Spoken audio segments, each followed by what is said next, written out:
He looks over at it, he doesn't have time to react to it or anything, and all of a sudden a spear comes flying out of the cave and it goes right through one of his teammates. In 2002, an army infantry unit just vanished. They were on patrol in the Kandahar mountain range in Afghanistan. The army decides that in order to find them, because this is obviously a really big deal, they would get their most elite unit, so the Army Green Berets, that's their very elite special forces, they would send them out to find this missing unit. So they leave via helicopters and they fly out to the Kandahar mountain range, so 4 kilometers about from where they believed was this infantry unit's last known location. They knew that they were in enemy territory and at any time they could get into a gunfight, they could be ambushed. At some point they noticed a little bit farther ahead that there was this distinct pathway leading up the mountain and kind of around the corner. And they decided, let's just go up there. And so the team starts making their way up this goat trail. And as soon as they start making their way up, they start noticing that there are little pieces of American military equipment on the ground. There are pieces of radios like whip antennas and housing of the actual radio itself. They found military style backpacks as well. And they started finding pieces of uniform that belonged to the missing infantry unit. They knew based on the patches that were on these uniforms. So as they're walking up this trail of broken equipment and uniforms, they start seeing some bone on the ground. They didn't know if it was human bone or what. They start seeing broken bones scattered on their way up to this kind of plateau. And so now the special forces team, I mean, they're incredibly well trained. And so I would imagine that when they saw this, what they were thinking is this was an ambush. This infantry unit was ambushed and we're probably coming up on the ambush site. And so they're, taking defensive positions and they're moving slowly and very tactically up this mountain, and they're keeping their weapons pointed at the leading edge on their way up to the top of this mountain. They get to this plateau. It's like a flat section of the mountain, right? It's like a steep mountain and there's like this little shelf almost. And there's more equipment scattered and more bones scattered across it. And there's all these cave entrances right in front of them. It's as if they were intentionally placed so that they fed out onto this shelf. And so they start moving towards the mouth of the caves.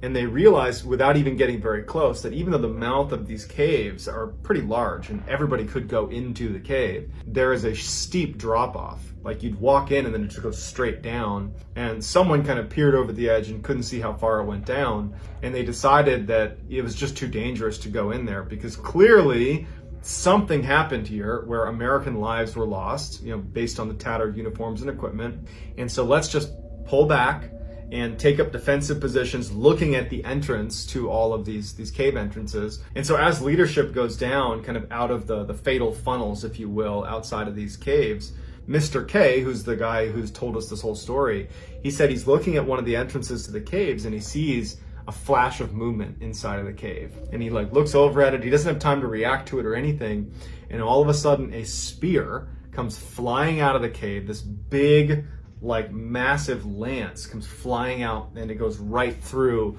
one of his teammates whose name was Dan. And so Dan's down. And so the whole team saw that. They didn't see who threw it, but they certainly saw the spear hit Dan. And so as they're shocked and just keeping their weapon up, wondering what's going to happen, out runs this, by Mr. K's account, a 12 to 15 foot tall man with a red beard and red hair down past his shoulders, comes charging out, howling like a war cry.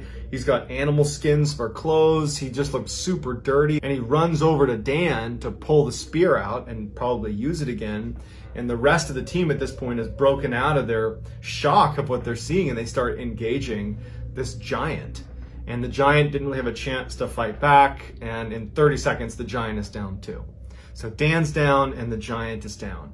And the whole team is like, what just happened? So after the dust had settled and all the shooting had stopped, they went to check on Dan, and Dan had passed away. And so they called back into higher headquarters, and they're trying to describe what happened. A very large, possibly human creature threw a projectile that hit Dan. So they sent 2 helicopters out, one to retrieve Dan and the team, the other just to hoist up this very large human-like creature because they wanted to know what it was. And they struggled mightily to get the netting around this big creature. It ended up weighing over 1,100 pounds. It had 6 toes on each foot and it had 6 fingers on each hand. They load it up, they string it onto this helo, and it takes off. And the team gets into the other helicopter and they go back expecting to be debriefed as soon as they get back to base. The helicopter with the Giant would fly to an airfield and they would meet up with a crew of a C-130, which is another big military aircraft. The pilot of that craft would publicly say that he remembers seeing a 12 to 15 foot tall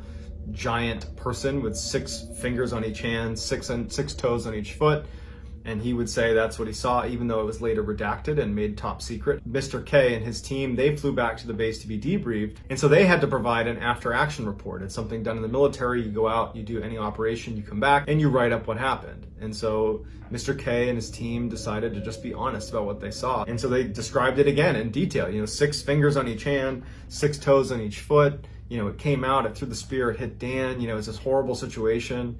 And once they submitted it, their leadership said, you got to rewrite that. We're not going to accept that. So Mr. K said they ultimately rewrote it, and it just sounded like a typical engagement in the mountains with the enemy. And it was made top secret, and then they never saw it again. And that was it. Mr. K said that he and the rest of his team also had to sign non-disclosure agreements to not ever talk about what they saw. And they never got any word about what actually happened. What did they do with the body of the Giant? And they just never got any clarity out of it. It was just basically made top secret, redacted, and they were told don't talk about it. So it would take until 2016 when Mr. K finally just said, you know what, screw it. I'm going to go public with what I saw because my friend died and they're acting like, this didn't happen, but it did happen.